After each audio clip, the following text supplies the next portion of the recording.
Nah, jadi saya ulangi, apa pengertian akhlak tadi?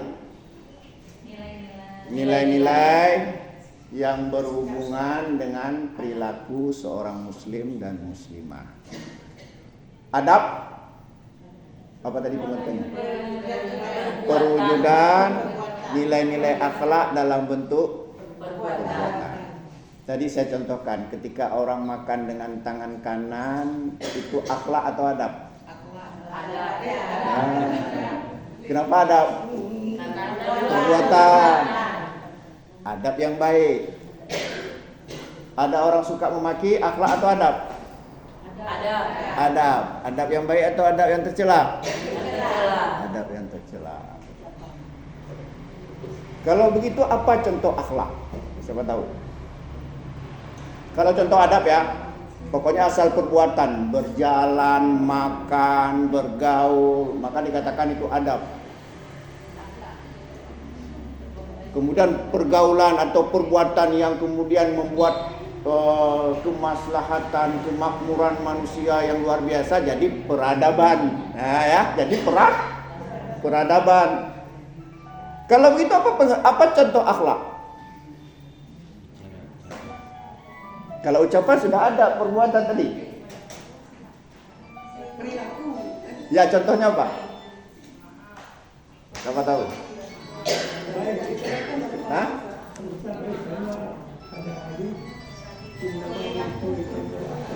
Ya.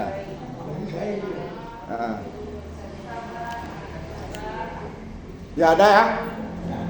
Tadi ya. Yang pertama contoh akhlak malu. Nah, malu itu bukan perbuatan, dia sifat. Kalau adab lebih ke perbuatan. Contoh ya. Jadi apa? Kalau akhlak itu sifat. Jadi contoh yang pertama tadi apa? Malu. Apa pengertian malu? Nah, malu-malu kucing lah. Apa pengertian malu? Coba tahu. Apa pengertian malu? Merasa tidak nyaman jika memperlihatkan perilaku yang tidak beradab. Boleh ya. Khalid. Nah, coba saya bilang ya. Malu adalah, kalau mau dicatat bagus, enggak dicatat juga enggak apa-apa, ini bukan kuliah kok. Ya, sak kuliah ini mahasiswinya udah tua. Oh, maaf ya. Biasanya mahasiswi itu muda-muda. Ya, mau bisa bercanda aja. Malu adalah seseorang merasa hina di hadapan Allah dan manusia jika melakukan sesuatu. Coba ulang. Seseorang merasa hina di hadapan Allah dan manusia jika melakukan sesuatu. Jika melakukan sesuatu, berarti adab kan? Betul tadi. Contoh gini. Ketika ada orang memaki kayak tadi, wah apa kamu nih, sok cantik kamu itu. Dah, habis ngomong kayak gitu, dia merasa malu sama Allah. Kenapa ya saya ngomong kayak gitu, malu. Kemudian juga malu pada manusia. Itu malu. Kalau gengsi apa pengertiannya?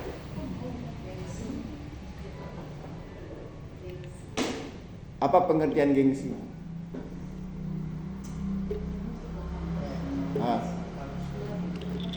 Apa pengertian gengsi? Kalau malu tadi apa? Seseorang merasa hina di hadapan Allah dan manusia jika melakukan sesuatu. Kalau gengsi? Boleh. Nah, kalau gengsi ya, seseorang merasa hina di hadapan manusia, tetapi di sisi Allah mulia. Saya ulangi. Apa gengsi? Merasa hina di hadapan manusia, tetapi mulia di sisi Allah. Contoh gini ya. Misalnya ibunya bilang sama seorang anak, "Nak, beli gula ya di kedai awak teman." "Boleh, Mak." "Pakai apa perginya, Mak?" "Itu ada sepeda adikmu." "Ah, malu, Mak, masa udah kuliah pakai sepeda." Walaupun dia bilang malu, tapi sebenarnya gengsi. Dari mana kita tahu dia gengsi? Dia merasa hina di hadapan manusia naik sepeda, padahal di sisi Allah mulia. Nah, itu dia bedanya. Kalau begitu, malu akhlakul karimah, gengsi akhlakul mazmumah. Ya, paham ya contohnya ya? Nah, itu bukan perbuatan, maka dikatakan akhlak. Kalau perbuatan itu sudah adab tadi. Kan ada pengertiannya tadi apa? Perwujudan nilai-nilai akhlak dalam bentuk perbuatan. Dalam ajaran Islam, ibu-ibu ya, dalam ajaran Islam, malu itu puncaknya akhlak yang terpuji. Malu adalah puncaknya akhlak dalam Islam. Kenapa seperti itu? Nabi mengatakan, "Inna likulli dinin khuluqan wa khuluqul islami al-haya'u."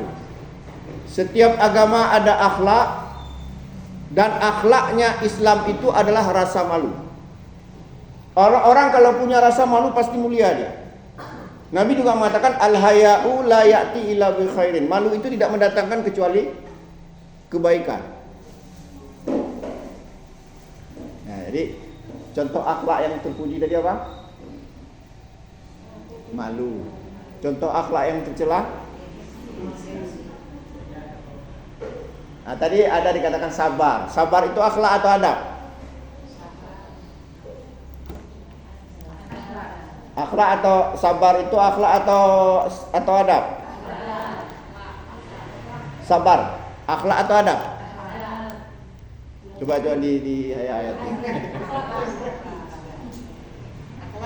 Sabar itu akhlak, itu bukan perbuatan. Cuman wujud dari sabar baru lahir perbuatan. Sabar itu akhlak. Apa? Sabar itu sifat. Sabar ya. Lawan sabar apa?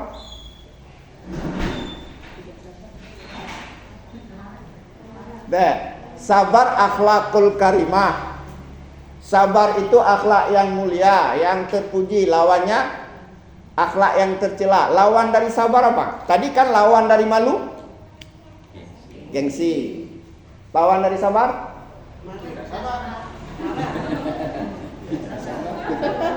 Boleh. Boleh tapi tergesa-gesa. Dalam istilah agama al-ajalah. Al-ajalah. Maka kata Nabi, al-ajalatu minasyaitan. Tergesa-gesa itu dari setan. Coba kalau udah marah, kalau udah tergesa-gesa, misalnya marah sama suami, "Bang, detik ini ceraikan aku, Bang." Oh, enggak tunggu besok. Tapi begitu selesai bercerai, besoknya nangis-nangis, menyesal karena tergesa. Jangan tergesa-gesa, itu akhlak yang tercela. Harus sabar.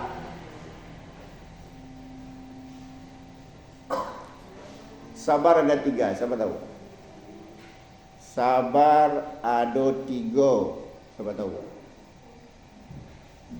Ayo, sabar ada 3, siapa tahu? Yang pertama, satu, sabar dalam melakukan ibadah. boleh. Kedua, Sabar dalam melakukan hal yang tidak melakukan maksiat. bagus. Yang ketiga, Sabar dalam menghadapi musibah. mantap. Sia-sia. Ini adanya.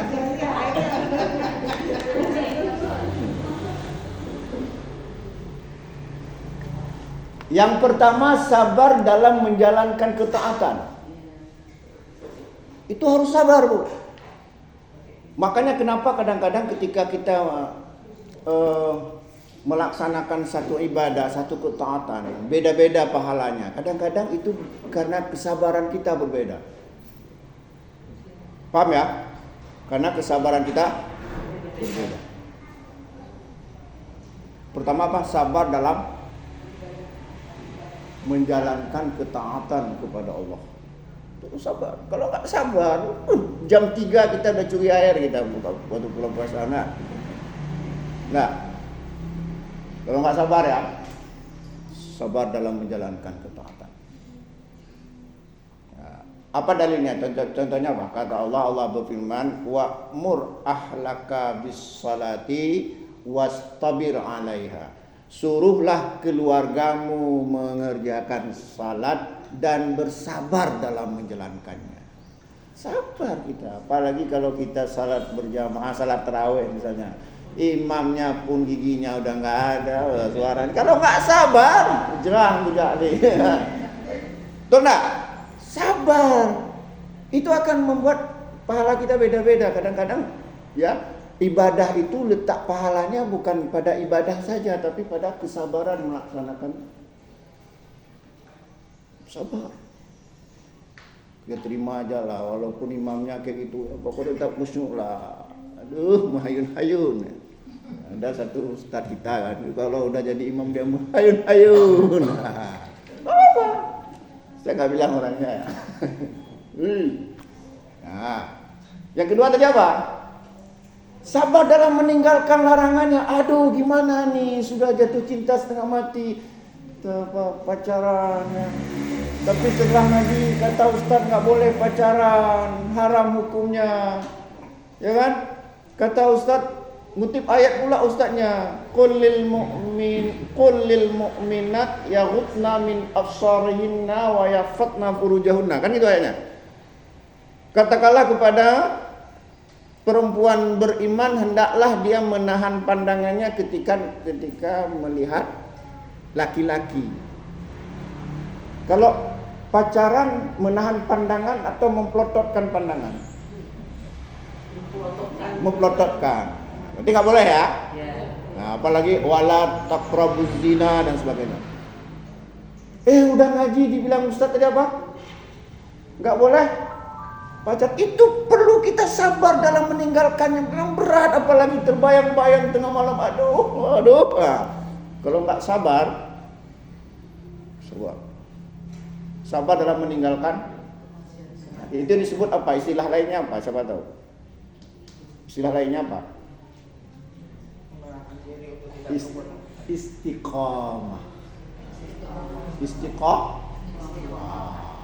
Fastaqim kama umirta. Istiqamahlah kamu sebagaimana diperintahkan kata Allah. Wa man taba ma'aka, kamu bersama orang-orang yang bertobat. Wala tatghaw, jangan melampaui batas. Di istiqamah, pokoknya saya enggak akan mengulangi lagi. Saya sudah bertobat dari merokok. Walaupun Samsu ditawarin, no way. Ya. Pokoknya tobat. Ya. Apa tadi? Istilah lainnya? Istiqamah. Nah, yang ketiga baru sabar dalam musibah. Wah, ini mantap ini. Tahu nggak Bu? Kadang-kadang kita masuk surga bukan dengan ibadah kita, bukan dengan amal kita. Kita kadang-kadang masuk surga justru karena sabar menghadapi musibah. Kita masuk surga ternyata karena sakit bertahun. Ya. Apa dalilnya? Coba perhatikan di sini. Kata Nabi, ma min muslim yushaku syokatan fama faqaha illa kutiba lahu biha darajatun wa muhiyat anhu biha khati'atun. Kata Nabi, tidaklah seorang muslim termasuk muslimah dia mendapat musibah hanya terinjak duri. Apa musibahnya? Terinjak duri. Fama faqaha, atau lebih rendah dari terinjak duri. Apa musibah yang lebih rendah dari terinjak duri? Mungkin hanya tersenggol kursi saja, tapi dia bersabar. Illa kecuali karena dia bersabar tadi terinjak duri. Illa kutiba lahu biha darajatun, melainkan Allah mengangkat satu derajat. Wa muhiyat anhu biha khati'atun, Allah hapuskan satu dosa. Jadi karena bersabar terinjak duri, Allah angkat satu derajat, Allah hapuskan satu dosa. Bagaimana kalau terinjak paku? Berapa tinggi? Maunya kita tes, kita taruh situ di duri ya. Kita akan lihat siapa yang sabar atau enggak.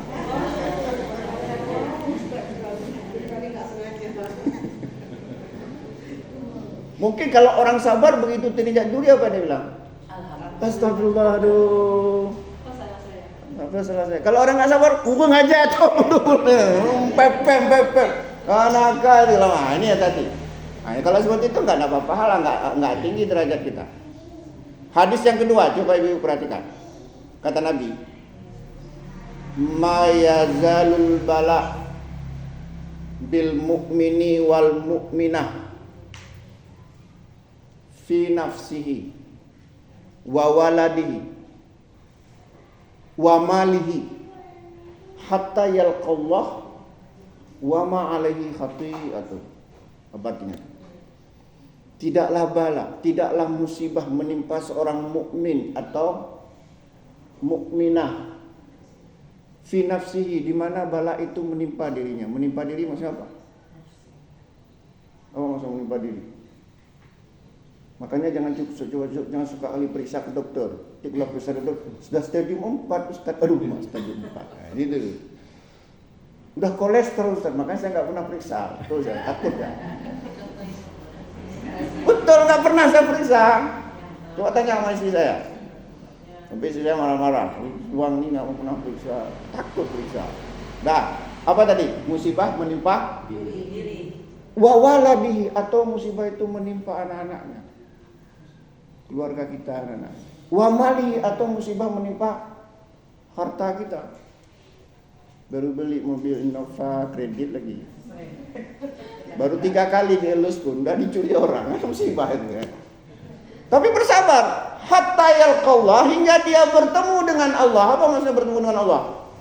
Meninggal dunia. Wa ma alaihi khati'atun, tidak ada dosa lagi sedikit pun. Akhirnya kita masuk surga karena apa? Karena sabar. Jangan kita anggap remeh sabar itu. Kadang-kadang dengan pahala kita enggak ada apa-apanya pahala kita. Kadang pahala kita bercampur dengan ria gembira. Ria apa artinya? Pamer. Kalau sum'ah, ada ria, ada sum'ah. Kalau ria memperlihatkan, kalau sum'ah memperdengarkan. Memperdengarkan sama orang. Oh, Ustadz Herman itu. Wah, ini hati-hati. Ini syirik kecil dan paling ditakuti oleh Nabi. Kenapa? Karena begitu samarnya. Tapi Nabi mengatakan, inna akhwafa ma akhafu alaikum asyirkul asghar. Qalu ya Rasulullah ma syirkul asghar? Faqal ar-riya'u. Kata Nabi, yang paling aku takutkan pada kalian adalah syirik kecil. Bukan syirik besar, karena syirik besar mudah untuk mengetahuinya. Tapi yang ditakuti oleh Allah, oleh Rasulullah apa? Syirik kecil. Para sahabat bertanya, ya Rasulullah, apa itu syirik kecil? Faqal, Nabi menjawab, ar-riya. Dah. Jadi tadi apa? Saya ulangi. Sabar itu ada 3. Yang pertama, yang kedua, yang ketiga, Sabar dalam menjalani musibah. tapi orang Aceh ada pantun di depan itu apa syair. 3 sabar, 2 lampu. 2 sabar, badan au. Apa badan au kan? Tinggal tulang, badan lego sabar, lampu. Hati-hati juga. Nah, ya, jangan salah pasang sabar, dijewer kuping sabar, itu kan sabar namanya, tertindas. Dah. Semua yang saya sebutkan tadi, yang namanya akhlak, ya, apakah malu tadi akhlak yang terpuji, gengsi akhlak yang tercela, sabar tadi akhlak yang terpuji, tergesa-gesa akhlak yang tercela, dan lain-lainnya. Itu letaknya di mana? Di hati. Kalau adab bukan di hati, di perbuatan, di hati. Makanya Nabi mengatakan, karena begitu pentingnya akhlak, ya, karena dengan akhlaklah kita melihat adab dan perilaku seseorang. Paham ya? Untuk melihat apakah perbuatan atau adab seseorang itu baik atau tidak, kita melihat hatinya. Dan hati itu berada di mana? Kita melihat akhlaknya. Akhlak itu berada di mana? Di hati. Coba perhatikan hadis ini. Kata Nabi, hadis ini dari Nu'man bin Bashir, dari sahabat Nu'man bin Bashir. Kata Nabi, ala wa inna fil jasadi, ingatlah di dalam tubuh seseorang, mudghatan, ada segumpal daging. Nah, idza salahat salahal jasadu kullu. Apabila daging itu baik, maka baiklah seluruh tubuh. Kalau daging itu baik, maka baiklah seluruh tubuh. Ucapannya baik, tangannya mengambil yang baik, kakinya melangkah ke tempat yang baik, pikirannya baik, kupingnya gimana baik kupingnya? Panjang gitu. Pendengarannya maksudnya ya. Matanya melihat yang wa idza fasadat, apabila daging itu busuk, buruk, fasadal jasadu kullu, maka busuk juga seluruh apa yang ada dalam tubuhnya. Apa yang ada dalam tubuh kita? Tangan, pikiran, kaki. Ini sudah disampaikan dalam pengajian kemarin ya. Ala, kata Nabi, ingatlah, wahiyal qalbu, daging itu adalah hati. Hati. Nah, itu dia. Sudah. Kemudian saya ingin mengutip satu ayat yang terdapat dalam surat, sampai jam berapa ini? Ya, kayaknya panas sekali ya. Seringan. Ya.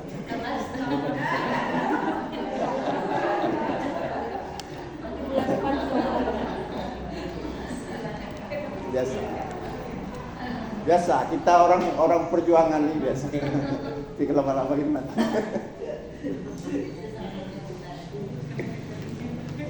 Yang terdapat dalam surat Fussilat ayat 44. Tulis Bu, Fussilat ayat 44. Surat berapa tadi? Fussilat 44. Yang bunyinya, huwa lilladzina amanu. Jangan di awalnya ya. Ini kita di pertengahannya saja. Kalau di awal kan tentang Al-Qur'an kan? Ya. Huwa lilladzina amanu. Huwa ini kembali ke Al-Qur'an. Ya, karena sebelumnya tentang Al-Qur'an. Huwa lilladzina amanu. Al-Qur'an itu bagi orang yang beriman, hudan wa syifaun. Ya. Al-Quran itu bagi orang yang beriman hudan wa syifa. Hudan itu petunjuk, syifa obat, penyembuh. Nah, sekarang saya tanya sama ibu-ibu, obat dari penyakit apa, Bu? Obat penyakit hati, Pak. Dari penyakit hati. Penyakit hati, bagus. Jangan salah paham, jangan nanti ada kurap baca kayak Quran sembuh. Ya, sembuh. Nah, dari penyakit hati. Siapa bisa hafal ayat Quran mengenai penyakit hati? Saya yakin ibu-ibu bisa semuanya. Yakin saya, 100% yakin saya. Siapa bisa hafal? Yakin saya yakin-yakinnya bisa hafal. Kalau saya pancing pasti bisa. Cuman saya yakin ibu-ibu bukan ikan, saya juga bukan tukang pancing. Siapa tahu?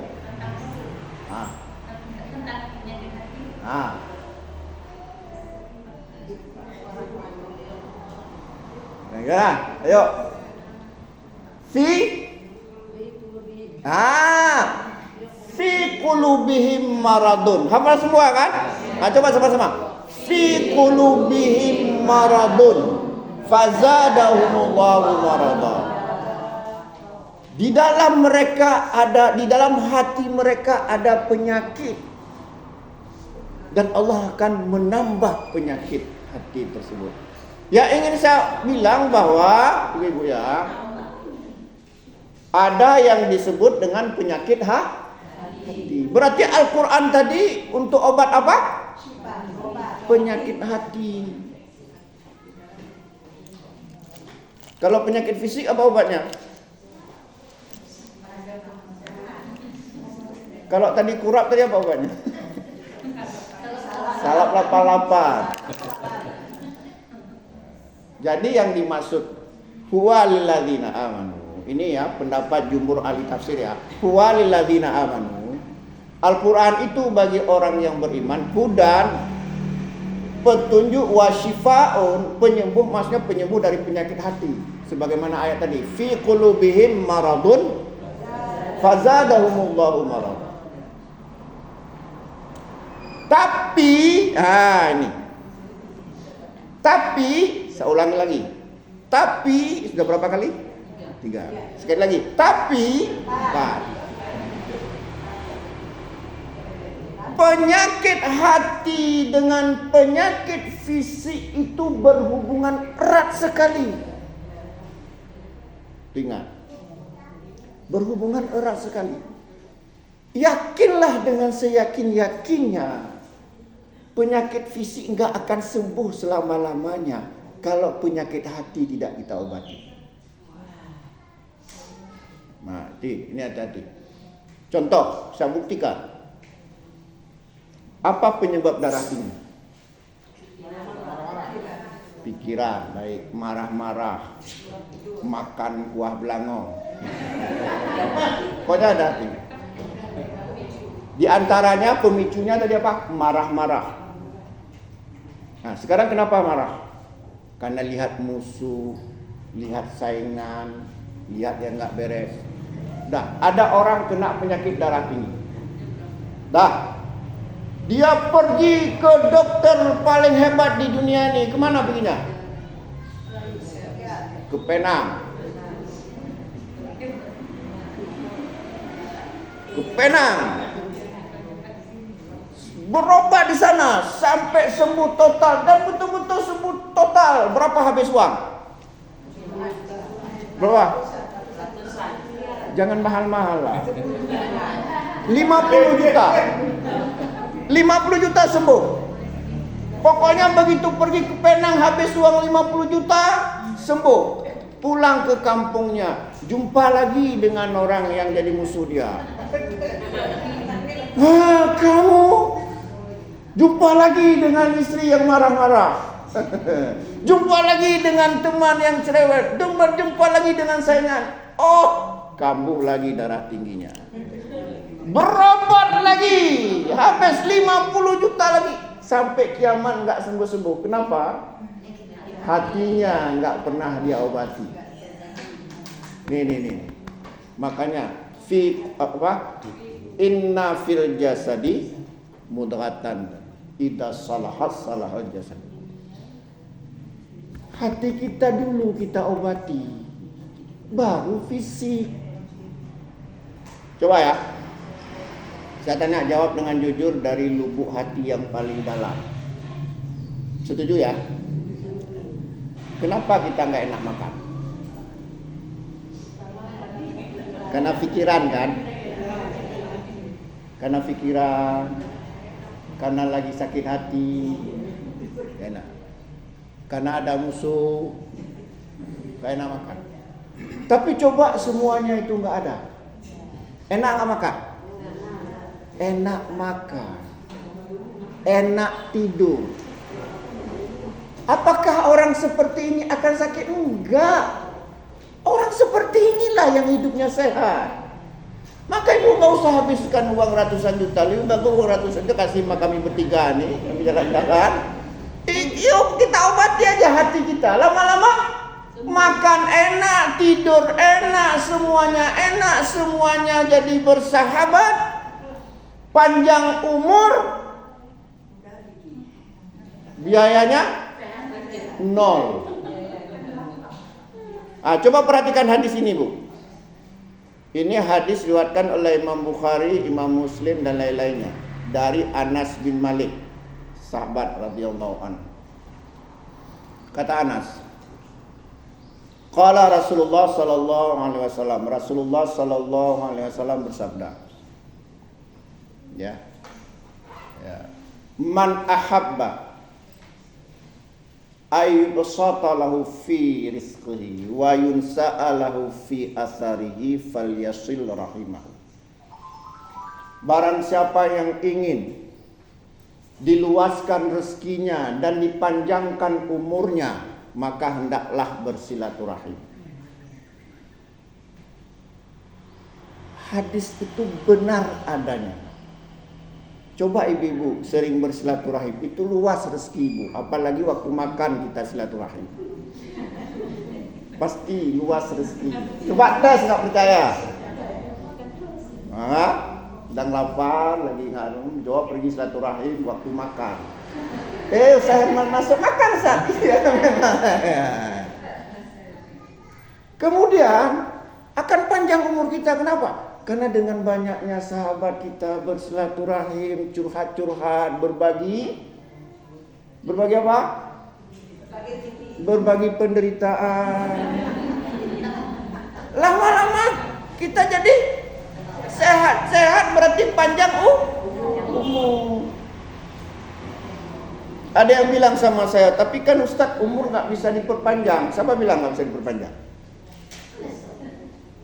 Kalau nggak bisa diperpanjang, ngapain kita berobat?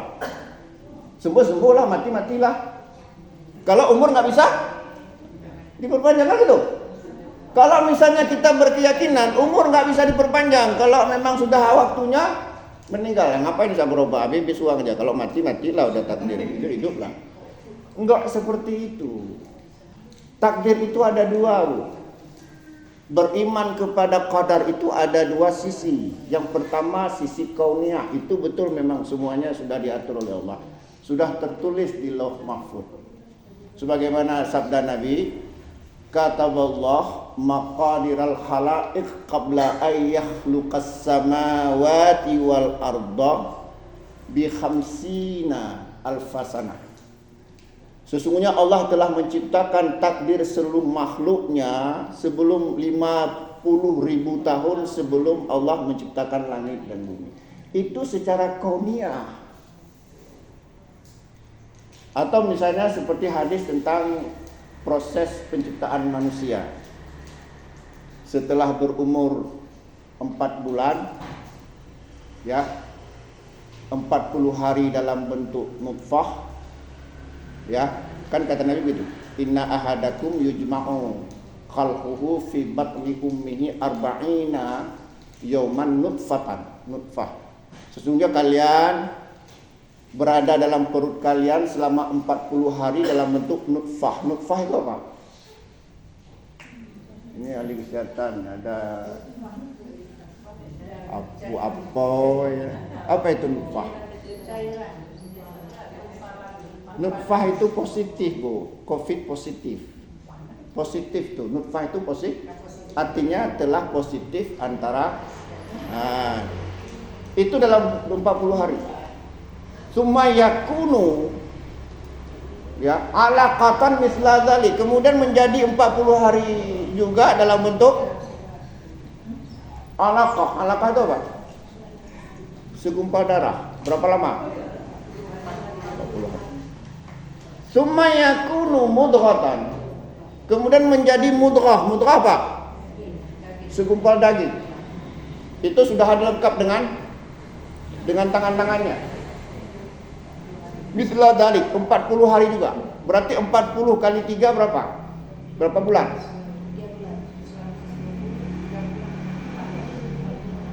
40 hari kali 3 berapa bulan? 4 bulan. Jadi setelah berlalunya tadi 4 bulan, kalau hitungan bulan 4 bulan, kalau hitungan tadi alaqah itu 40 kali 3. Summa yursalu ilaihi al-malak. Kemudian Allah utus malaikat kepada yang sudah jadi daging tadi.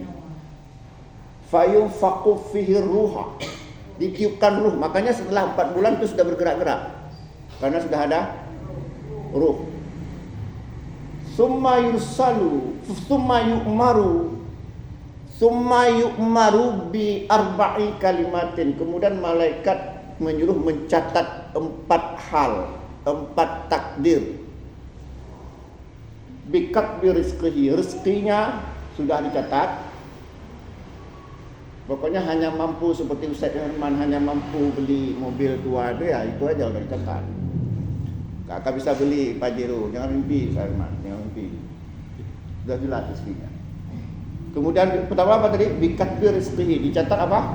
Rezeki. Wa ajalihi, ajalnya. Pokoknya kamu pasti berumur berapa? 100 tahun janganlah. Sudah ajalnya sudah ditentukan. Sudah berapa? Tadi rezekinya. Yang kedua, wa amalihi, amalnya. Apa yang dilakukan di dunia ini sudah Allah tentukan di Lauh Mahfuz sana.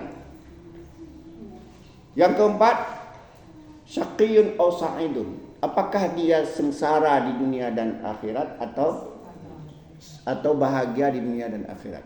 Itu telah Allah catat semuanya dulu. Ini sisi kauniyah, takdir kauniyah. Tapi ini rahasia, Allah nggak beritahu kepada kita. Kalau Allah beritahu nggak ada gairah lagi hidup ini. Ini rahasia Allah. Wa indahu mafatihul ghaib la ya'lamuha illa huwa. Hanya di sisi Allah kunci-kunci yang gaib nggak ada yang mengetahuinya. Kalau Allah beritahu, misalnya umur saya berapa, Allah beritahu, kasih bocoran misalnya. Umur saya sekarang berapa? Kok nggak salah kemarin itu umur saya 25 ya. 25. Masa kayak gitu masih muda gitu. Nah, oke lah 52 lah. Nah, ini namanya takdir kauniyah. Tapi ada yang kedua, takdir syar'iyah. Itu berubah takdir syar'iyah. Takdir syariah berubah. Di mana berubahnya? Kita mau masuk surga pilih sendiri, mau masuk neraka juga pilih sendiri. Di antara ayatnya apa?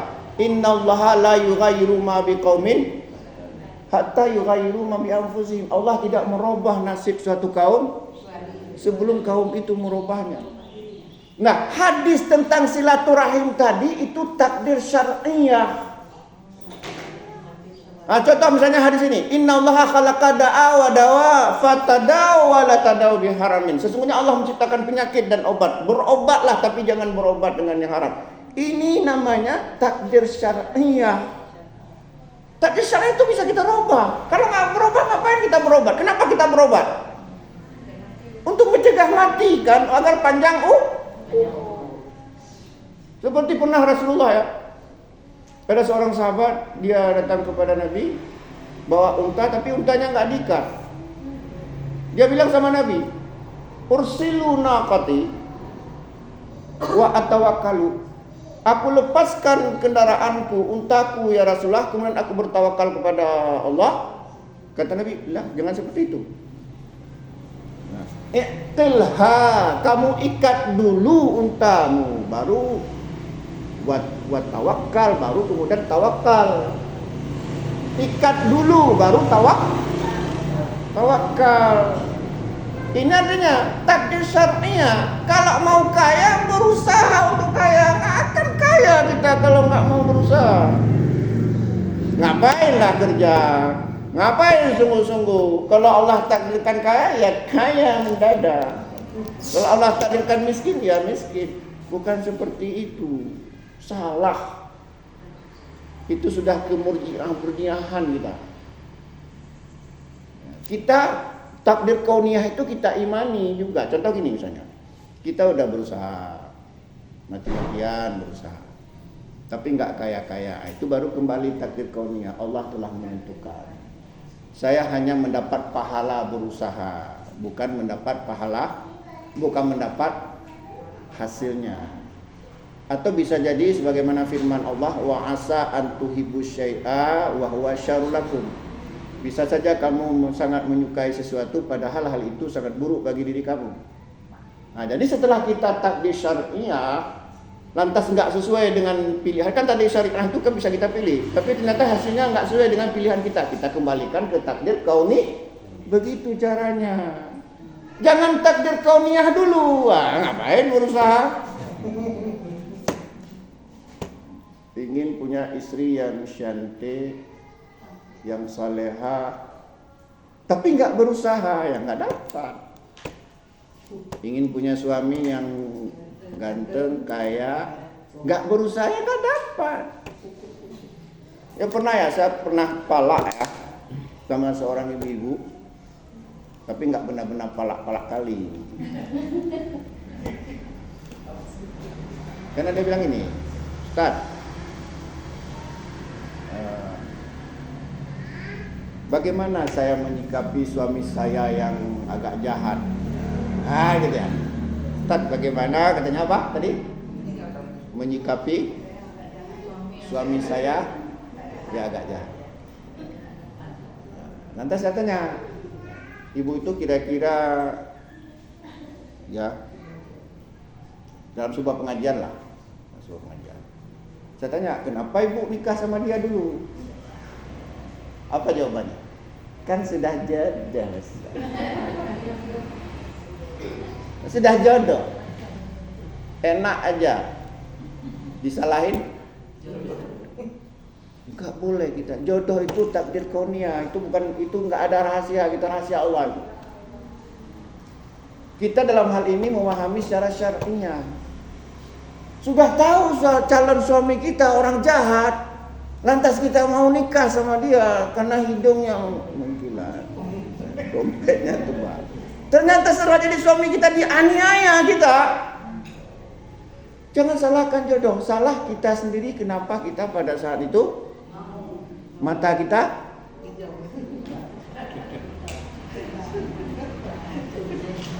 bukankah Nabi telah bersabda, ini syariahnya ya, syariahnya.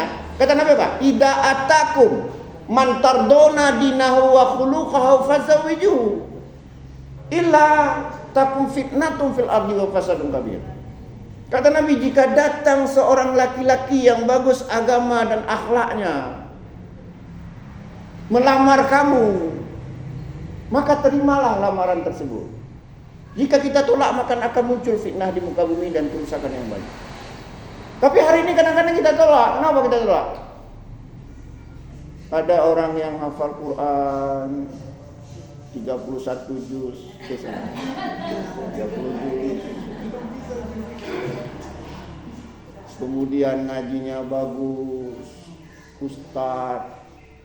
Kita tolak gara-gara penghasilannya belum, rezekinya belum. Tolak baik secara halus atau kasar. Besoknya datang laki-laki nampak keren, ganteng, pakai mobil Innova, padahal mobil rental loh.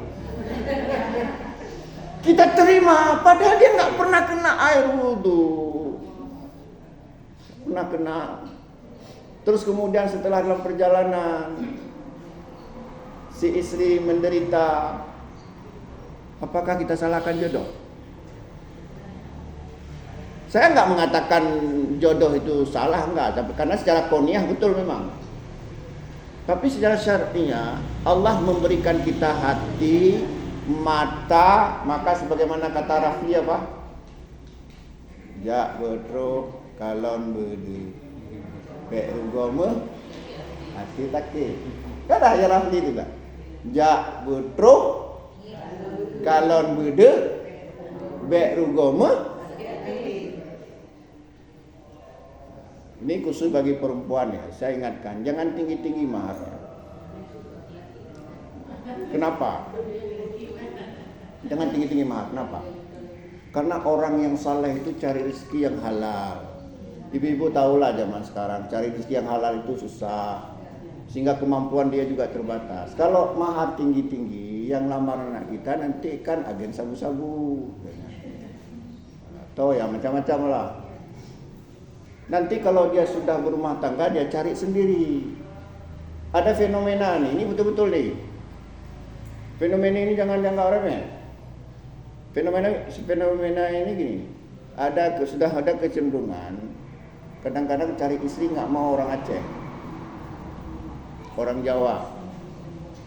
Kenapa?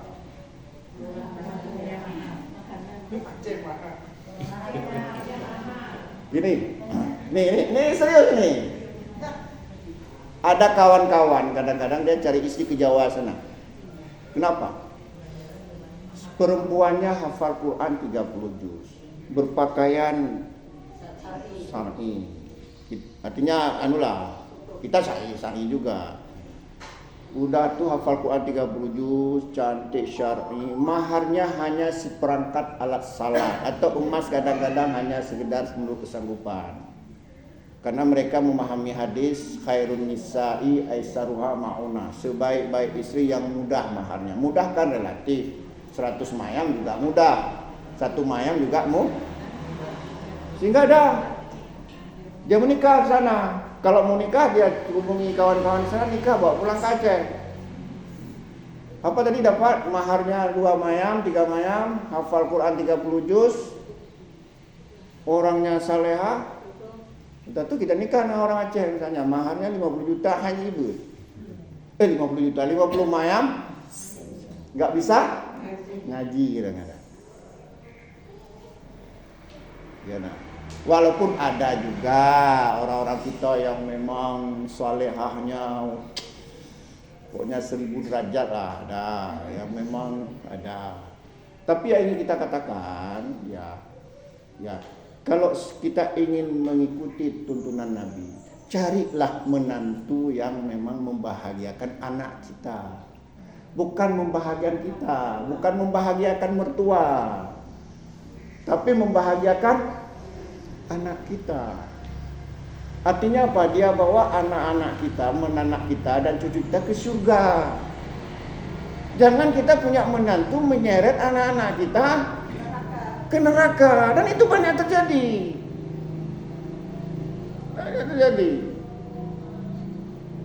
Maaf kita bilang sampai ada yang curhat ke saya heran juga. Kadang-kadang kok ada orang curhat seperti itu. Ustaz, boleh nggak saya minta cerai sama suami saya? Kenapa? Karena suami saya jahat sekali begini-begini macam-macam kan? Ya. Jadi saya bilang jangan. Nanti anak-anak kamu saya belum punya anak Ustaz ini. Belum punya anak. Jadi walaupun nggak punya anak jangan. Nggak usah. Semuanya bisa diperbaiki. Asalkan ada niat ingin kembali udah sampai berapa lama? Patut tanya jawab. Ayo tanya jawab ya, silakan. Ada yang mau bertanya silakan, waktu tinggal sedikit lagi.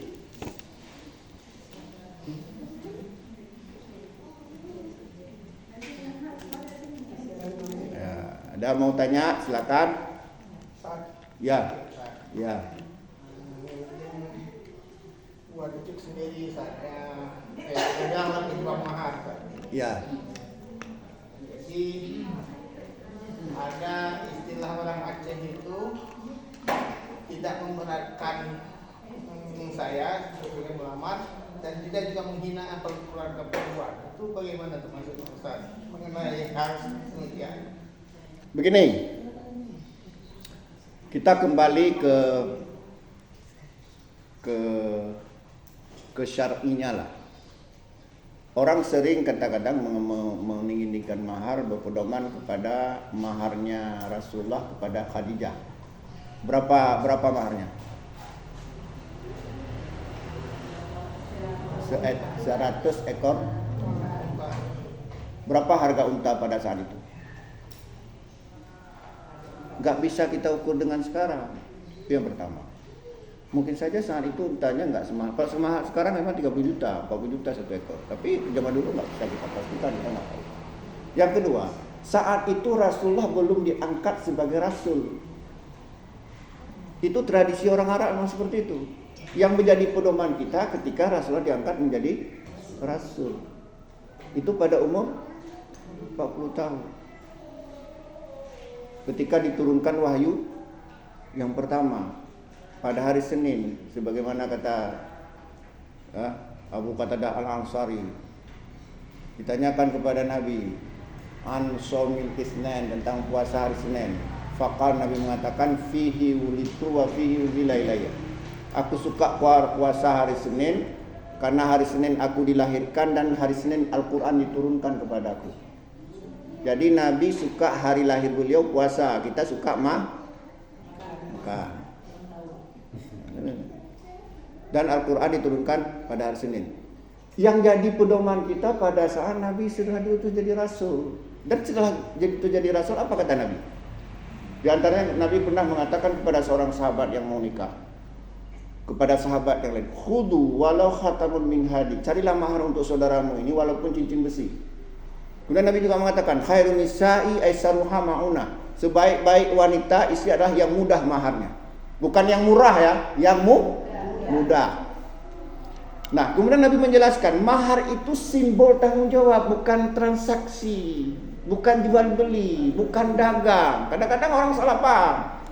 Murah kan itu sudah dagang. Kalau masalah jual beli manusia, wanita itu tidak ternilai harganya, nggak bisa dihargai dengan 50 mayang. Rendah kali ya harga seorang perempuan 50 mayang. Itu simbol tanggung jawab. Nah, ini yang kadang-kadang sudah bergeser, seolah-olah mahar itu transaksi murah dan hilang. Adik ji 20 mayang, kakak ji 20 mayang, adik ji. Nah, ini kadang-kadang dengan kita terlalu apa?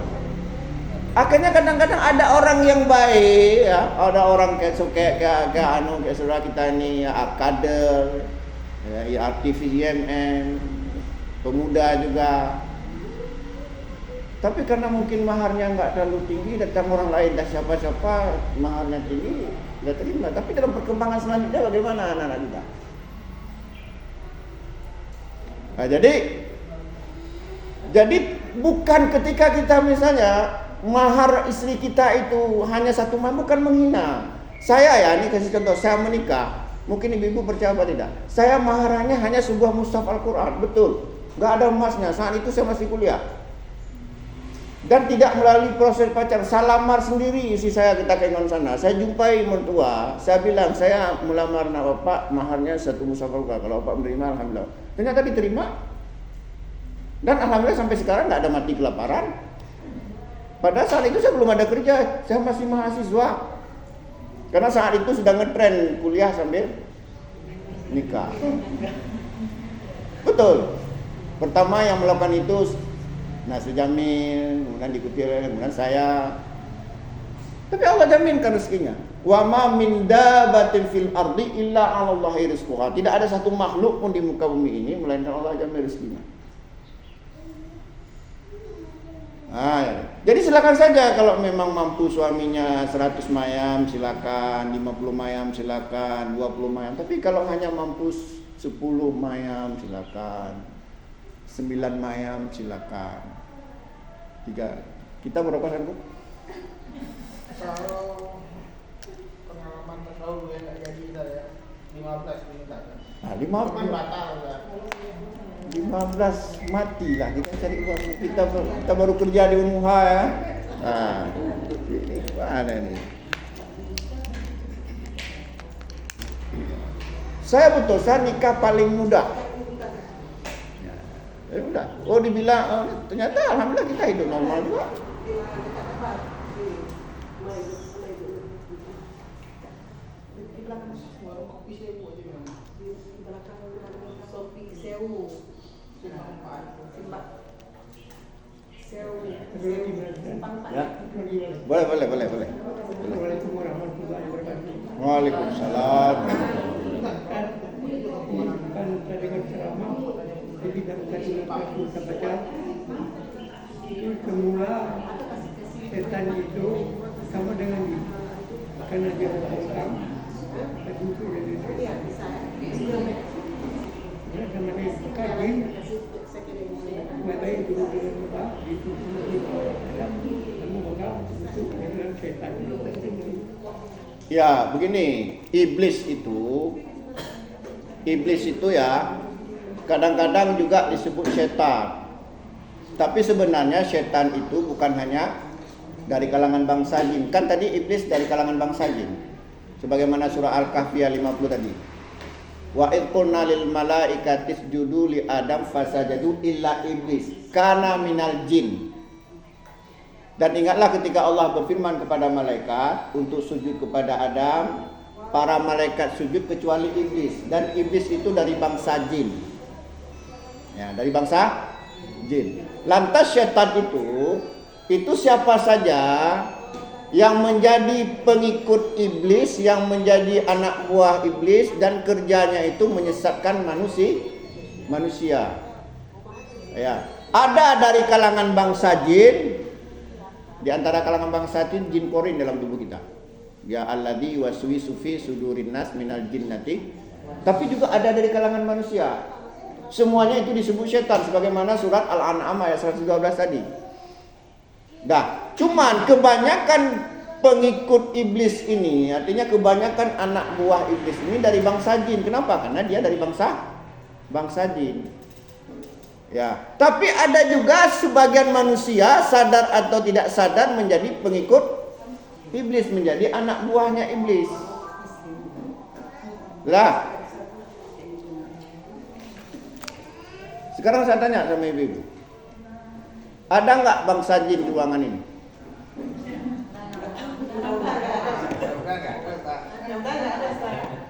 Hah? Gini, tidak seluruh bangsa jin itu patuh pada iblis. Iblis itu kadang-kadang juga disebut setan. Iblis itu kadang-kadang disebut setan. Tapi sebenarnya setan itu siapapun yang menjadi anak buah iblis. Ada kemungkinan ada jin di sini, Bu. Cuman dia, sebagaimana firman Allah, innahu yaraka huwa wa qabiluhu, sesungguhnya iblis dan bangsanya melihat kamu wahai Muhammad min haitsu la tarawnahum, dari tempat yang kamu tidak bisa melihat mereka. Jadi sudah ditakdirkan jin bisa melihat kita dan bisa ikut ngaji. Maksudnya ya ikut ngaji berarti yang enggak patuh sama iblis.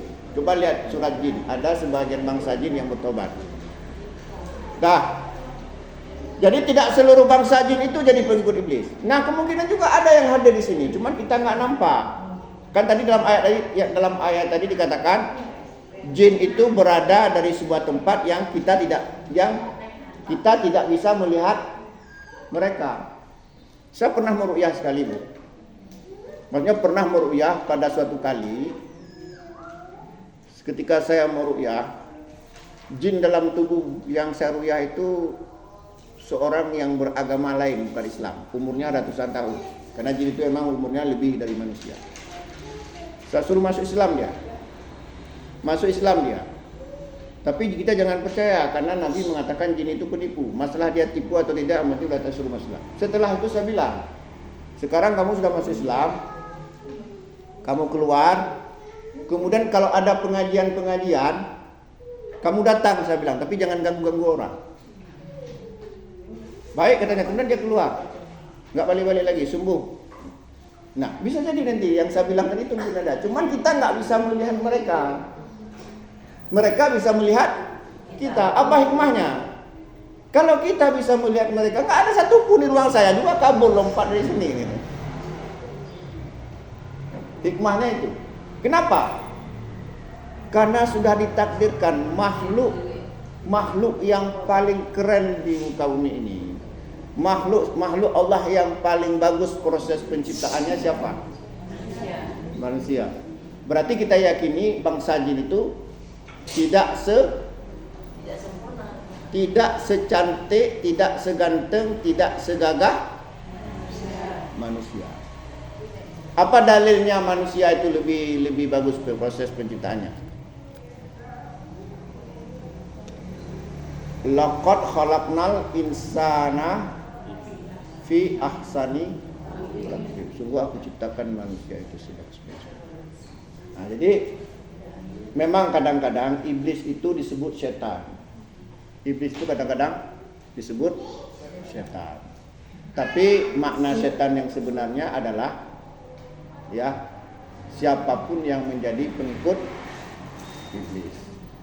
Ya. Jadi begitu ya, mungkin Ustadz tuh tadi ingin menyebutkan nama lain dari iblis itu setan. Betul, tapi pada akhirnya setan itu sebenarnya tadi syayatinal insi wal jin tadi, yuhi ba'dhum ila ba'dhin zurufal qawli. Ada yang mau bertanya lagi? Ya. Ada yang mau bertanya? Tuan. Jadi Ustaz mengatakan bahwa takdir itu dari manusia itu memang sudah ada takdirnya. Jadi kadang-kadang manusia ini ada berdoa Ustaz. Kalau ya Allah maksudnya panjangkanlah umurku. Sampai maksudnya karena mungkin anak-anak masih kecil ya Ustaz ya. Dia sakit.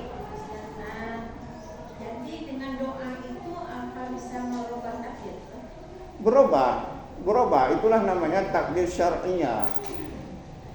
Kita berdoa, ya Allah panjangkanlah umurku. Kemudian Allah panjangkan umur. Misalnya contoh gini. Seharusnya menurut kondisi kita secara medis, kita umur paling tinggi 70 tahun. Tapi kita berdoa pada Allah. Sehingga Allah tambah umur kita karena Allah kabulkan doa tadi menjadi 80. Sebenarnya yang ditetapkan di Lauh Mahfuz itu 80. Bukan 70. Paham ya? Makanya kita tertutup ilmu kita terhadap takdir kauniyah tadi. Nah, hadis-hadis tadi telah ditetapkan ajal itu takdir kauniyah. Secara syar'iyah Allah suruh kita berdoa, termasuk doa panjang Allah panjangkan umur. Karena kalau kita berpedoman kan, umur itu tidak akan pernah bertambah walaupun kita berdoa. Ngapain kita berobat? Untuk apa orang berobat? Panjang-panjang umur kan, jangan mati lah, takut mati berobat. Ya. Nah, sehingga Nabi mengatakan innallaha khalaqa da'a wa dawa fatadaw wa la tadaw biharami. Sesungguhnya Allah menciptakan penyakit dan obat. Berobatlah, Nabi menyuruh berobat. Kenapa kita berobat? Supaya panjang umur kan, supaya jangan mati. Nah, jadi pula kita berobat. Makanya Umar pernah marah kepada seseorang ketika dia bilang gini, dia bawa sama kayak kasus Nabi tadi. Jadi katanya dia bawa kendaraan, ya, terus nggak diikat. Umar memanggil orang itu, kenapa nggak kamu ikat kendaraan kamu? Apa jawab itu? Nggak apa saya ikat, wahai Umar. Kalau memang Allah takdirkan hilang, ya hilang. Kalau Allah takdirkan nggak hilang, nggak hilang. Kamu ikat itu juga takdir Allah. Apa maksudnya? Ya. Kamu ikat itu juga takdir Allah. Berdoa kita panjang umur sehingga Allah panjangkan umur kita, itu juga takdir Allah. Makanya dalam penjelasan saya tadi ada takdir kauniyah, ada takdir syar'iyah. Dari syar'iyah itu bisa berubah. Sebagaimana ayat-ayat dan hadis-hadis yang saya sampaikan. Paham ya? Innallaha la yughayyiru ma biqaumin hatta yughayyiru ma bi anfusihim. Allah tidak merubah nasib satu kaum kecuali kaum itu merubah dirinya sendiri. Itu takdir syar'iyah. Takdir syar'iyah itu berubah. Faman syaa'a falyu'min, faman syaa'a falyakfur. Barang siapa yang ingin silakan beriman, barang siapa yang ingin silakan kafir. Kan pilihan takdir syariah. Jalan ke surga ini jalan ke neraka ini kita bisa pilih kan? Bisa ya. Mau masuk surga salat, mau masuk neraka nggak usah salat. Demikian juga berdoa aja, berusaha. Ya, jadi kalau ada yang mengatakan takdir tidak bisa dirubah, itu kauniyah, itu rahasia kita nggak tahu. Takdir bisa dirubah dalam perspektif syar'iyah tadi. Nah, sekarang saya tanya sama ibu, kenapa ibu pakai ini? Apa skin cara? Ini merubah kan? Iyalah, ini merubah kan? Kenapa enggak ibu? Alah, untuk apa robah? Udah takdir hitam-hitam lah, putih-putih lah. Itulah artinya, itu bisa dirubah. Ya, bisa dirubah. Sehingga ada orang bilang apa? Tangannya Afrika, muka Korea ya. Gak apa-apa, bagus. Asalkan jangan berlebihan. Yang dilarang adalah tabarruz, ya, merubah ciptaan Allah juga. Al-mughayyadu li khalqillah, itu baru la'anallah. Allah melaknat al-mughayyadu li khalqillah, orang yang merubah ciptaan Allah. Kalau sekedar ingin membersihkan supaya suami makin cintrong, supaya enggak apa-apa, biar kita nampak menarik kan. Tapi jangan menjadi fitnah. Dan lagi mau bertanya.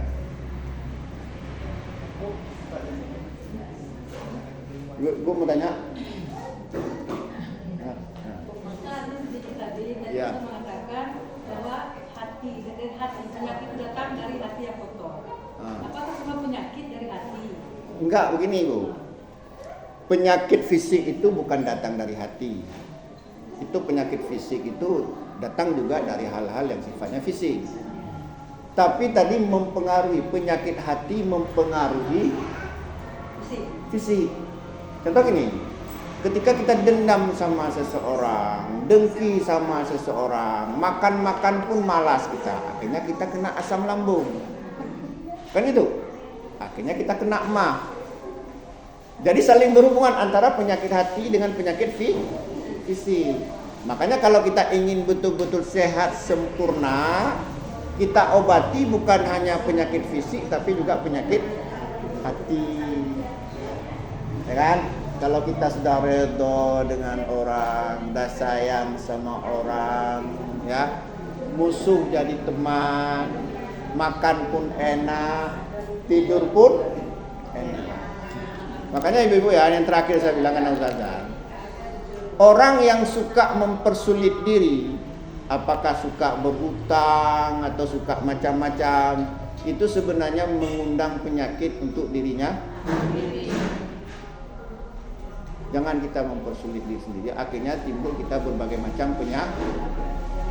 Mudah-mudahan ada manfaatnya. Aku lebih qouli hadza fastaghfiru innahu ghafurur rahim. Wassalamualaikum warahmatullahi wabarakatuh.